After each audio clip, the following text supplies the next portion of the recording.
Bismillahirrahmanirrahim. Assalamualaikum warahmatullahi wabarakatuh. Kita lanjut ke video ke-13. Jadi di video ke-13 ini kita akan bahas tentang skrip-skrip yang ada di form pinjam. Jadi kita buka kembali project seperti ini. Nah, di sini ada yang kita akan bahas di sini itu fungsi atau event prosedur tambah yang ini, kemudian prosedur simpan dan prosedur hapus. Oke.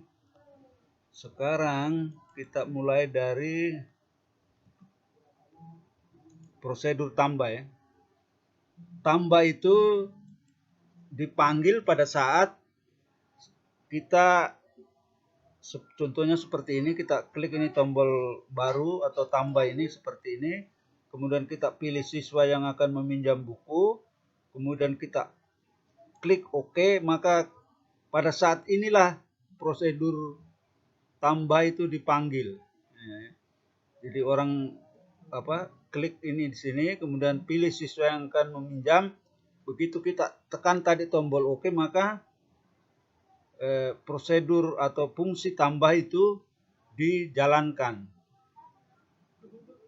Kita buka di sini supaya ini fungsi tambah. Jadi dimulai dari ini select C pinjam, jadi aktifkan tabel kursor C pinjam, kemudian go bottom, pergi ke baris terakhir, kemudian variabel nom diisi dengan no ditambah 1 ya.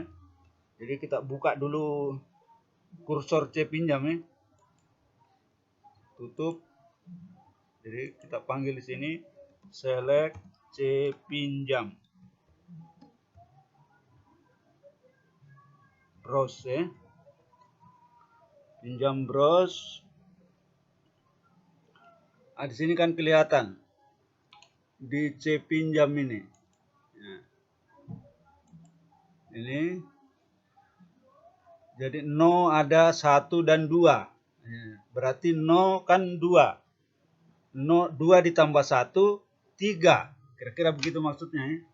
Jadi ketika yang ini go bottom no ditambah 1. Kemudian kita kasih tahu open blank. Jadi tambahkan baris kosong.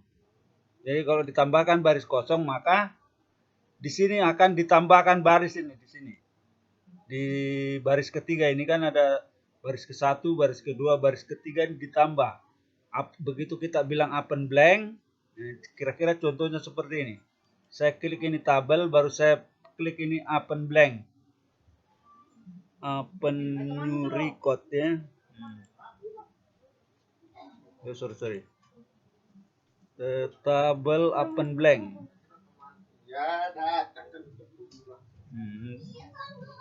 Diklik sini maka ditambah ini satu baris di sini, satu baris kosong. Kemudian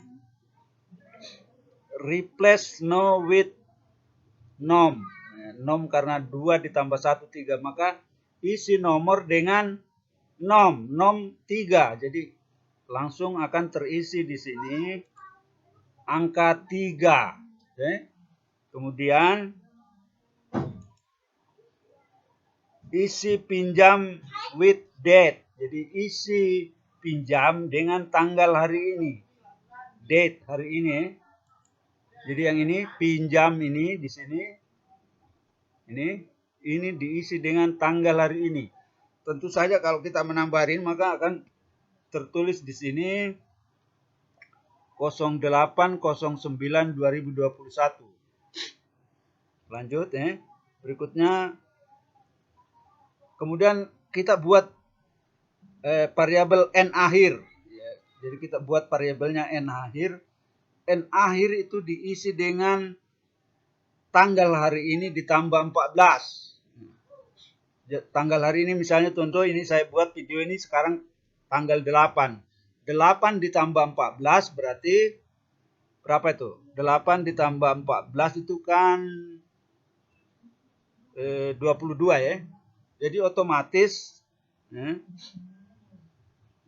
ini N akhir diisi dengan 22. Sekarang diuji itu.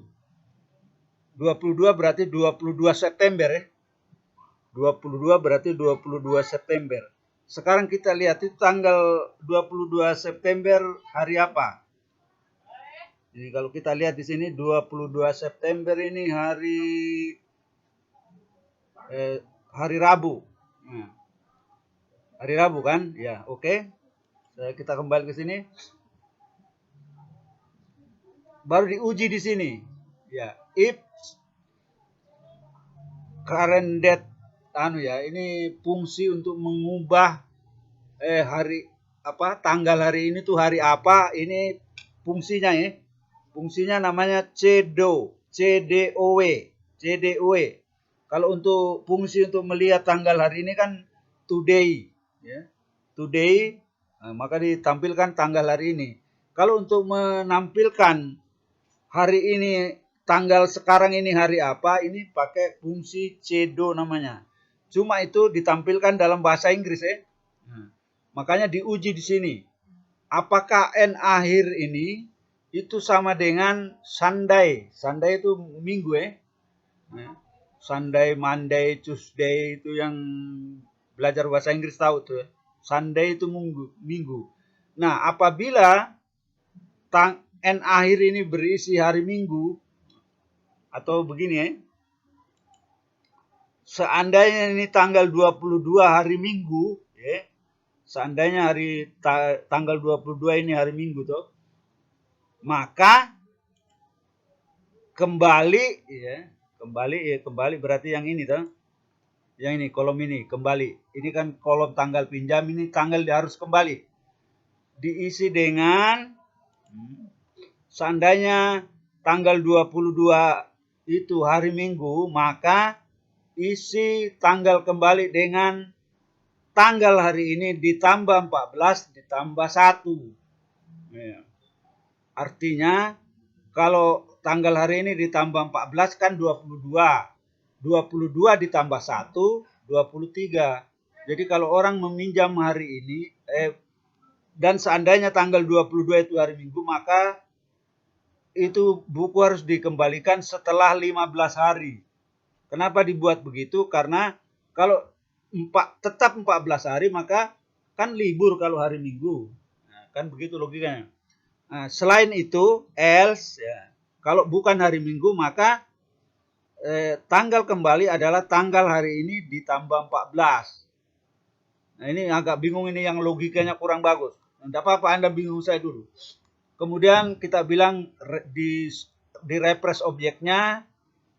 Kemudian this day kembali set focus. D kembali select on entry ya. Kita running lagi yang ini ya. Saya tutup dulu. Kita lihat implementasi dari perintah tadi. Kita klik seperti ini, kemudian kita pilih siswa yang meminjam buku, kita tekan OK. Jadi tanggal pinjam diisi dengan tanggal hari ini 8 September 2001, tanggal kembali diisi dengan 22/09/2021 dan ya, select on entry ini kembali. Yang ini maksudnya ya. Jadi implementasi tadi kenapa dia berwarna biru, yang lain tidak. Artinya ini kursor aktif sekarang di objek kembali ini, di objek text box kembali ya.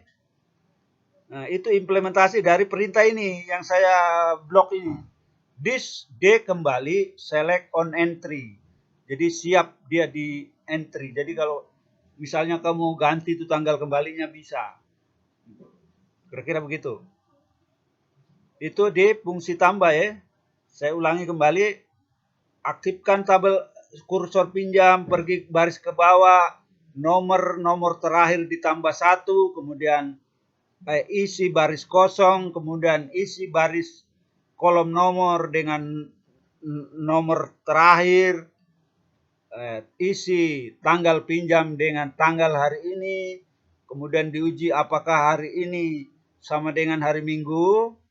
Jika hari ini sama dengan hari Minggu, maka kolom kembali diisi dengan tanggal ditambah 14 ditambah 1. Jika tidak, kolom kembali diisi dengan tanggal hari ini ditambah 14. Kemudian objek disegarkan, kembali fokus, jadi kursor berada di tanggal kembali, kemudian isian di tanggal kembali itu on entry. Ya. Jadi kalau Anda mau hapus atau mau isi bisa, karena dia sudah ditandai dengan warna biru ya. Itu untuk bedah event fungsi tambah. Nah, berikutnya kita kembali ini jalankan form. Tentu yang Anda lakukan berikutnya adalah mengklik ini. Tombol ini ditampilkan form buku, pilih buku yang akan dipinjam, diklik seperti ini, oke. Maka ditampilkan itu nomor register bukunya, buku nomor berapa, misalnya nomor 3. Oke, maka buku ditampilkan di sini. Setelah buku tampil di sini, maka Anda tinggal mengklik simpan data. Kita mau bedah ini script atau listing program simpan data. Nah, di sini ini, ketika ini diklik ini jalankan form book. Ya. Jika oke yang ditekan, maka judul diisi dengan judul buku, register diisi dengan nomor register buku, kemudian ini ID buku diisi dengan ID buku.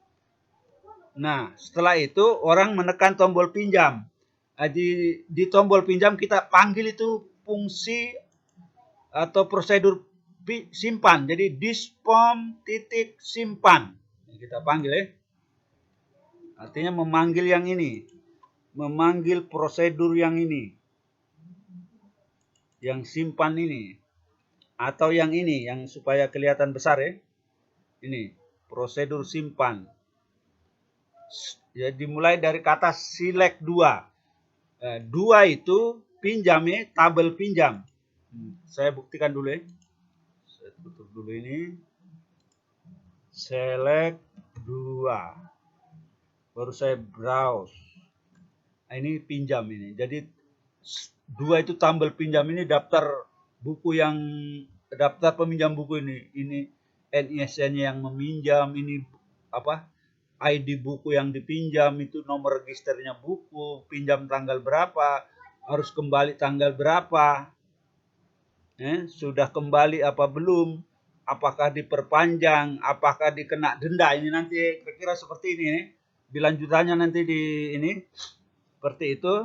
Jadi dimulai dari select 2, yaitu dicari ini di tabel pinjam. Di sini perintahnya locate for ini locate for NISN sama dengan C pinjam NISN. N ID buku sama dengan C pinjam ID buku. N nomor register sama dengan C pinjam nomor register. Jika ketemu, ya, if found, ya, jika ketemu itu yang dilakukan adalah ditimpa itu data yang sudah ada ditimpa. Ya. Contohnya ini kalau saya buka,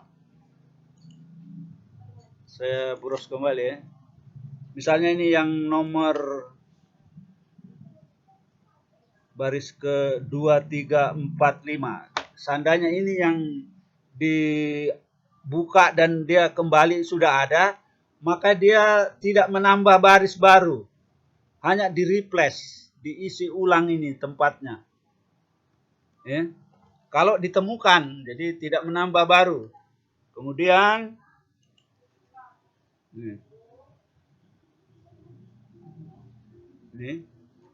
ini agak butuh penjelasan tersendiri nanti, karena orang teknik menyimpan tuh ada banyak cara.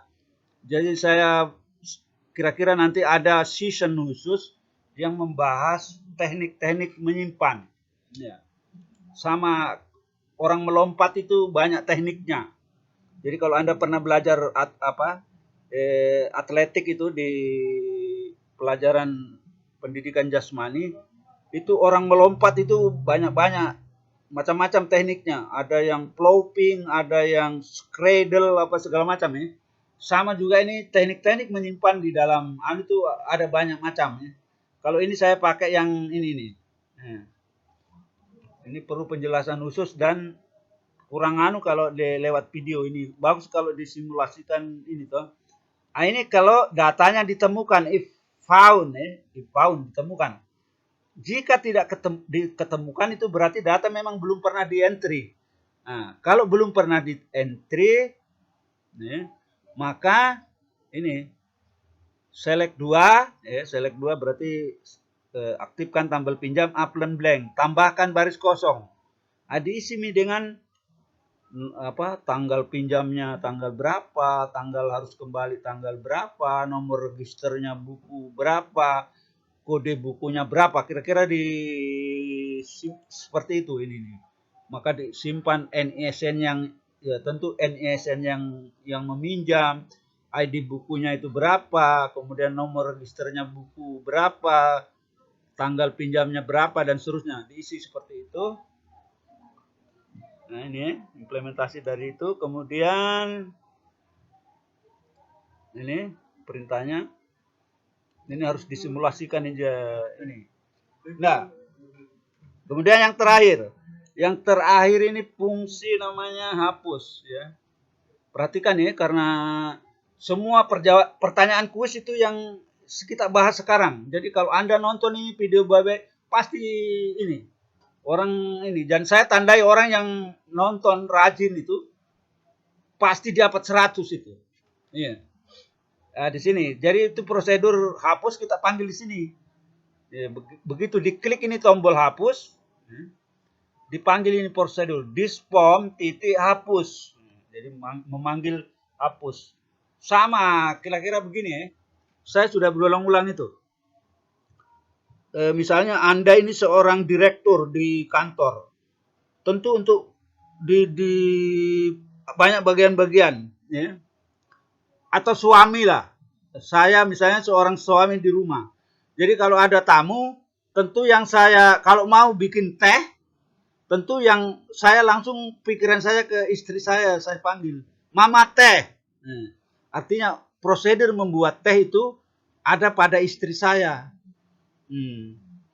Atau misalnya mau ambil helm, tentu saya mungkin panggil anak saya, ambilkan bapak helm. Artinya itu anak berfungsi untuk bisa mengambilkan helm. Kira-kira begitu ya. Ini culun-culun ini. Oke. Kita bongkar ini prosedur hapus ya. Fungsi hapus ya. Yang dihapus ini maksudnya tabel pinjam ya. Makanya di fungsi hapus dimulai dari select 2. Delete for NISN sama dengan NISN yang sedang diklik ini ya. Jadi kalau saya jalankan begini, saya klik ini, tentu ini yang ini NISN ini tampil di atas ini. Ini NISN yang orang yang meminjam. Jadi dicari itu di tabel pinjam yang NISN-nya 003401 ya.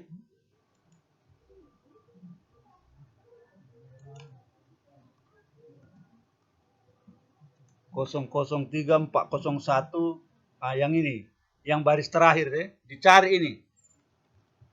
Ya, dicari dan nomor ini, nomor ID bukunya sama dengan ini dan seterusnya ya.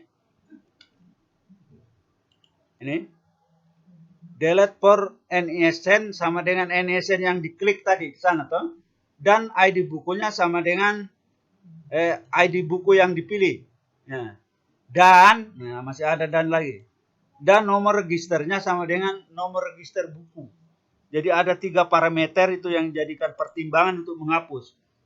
NISN, ID buku dan nomor register ini. Jadi 3 kolom pertama ini. Ya, kalau ketemu maka select C pinjam. Ya, kursor pinjam baru delete, dihapus itu. Ya. Kemudian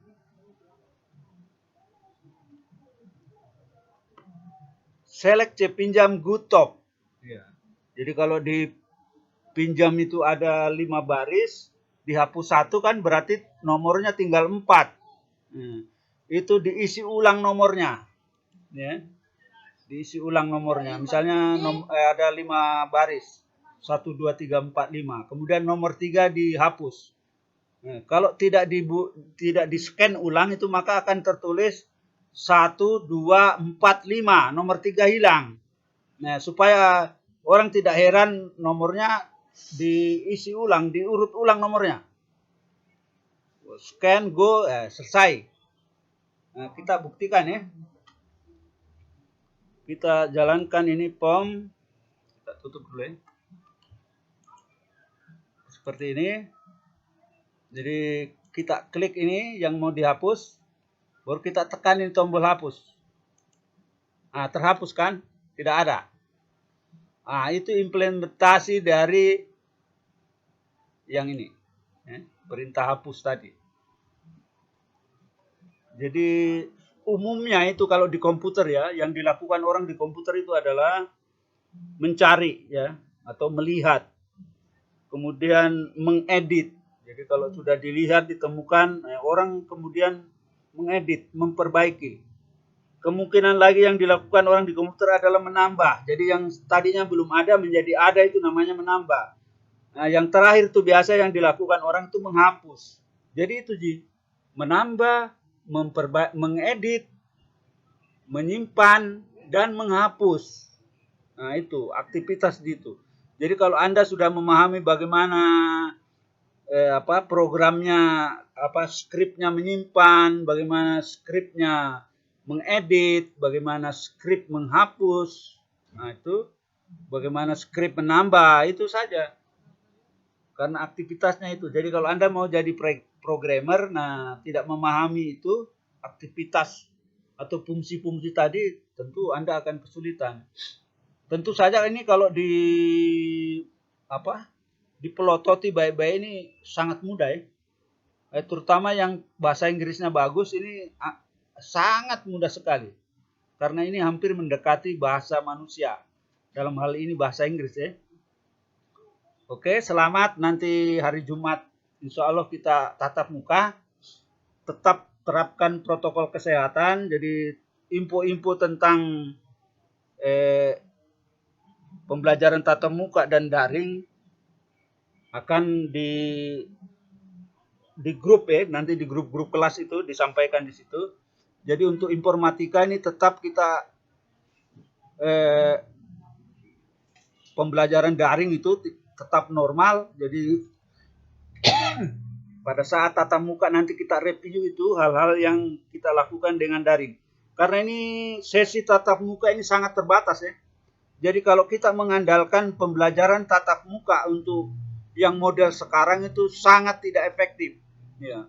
Jadi tetap ini kemudian tatap muka itu kita gunakan supaya Anda tidak boring nih. Anda bisa stres, itu bisa mengalami gangguan psikologi kalau terlalu lama belajar di rumah. Jadi kita pelan-pelan nanti ini dua kali 1 minggu kita ketemu langsung tatap muka, sisanya kita masih daring. Jadi pelan-pelan nanti 2 hari, 3 hari, 4 hari sampai akhirnya normal kembali. Kita sekolah seperti biasa ya. Kira-kira seperti itu. Jadi tidak boleh langsung revolutif ya. Kita evolutif pelan-pelan ya. Kira-kira seperti itu informasi dari saya. Saya kira untuk sesi ini terima kasih. Assalamualaikum warahmatullahi wabarakatuh.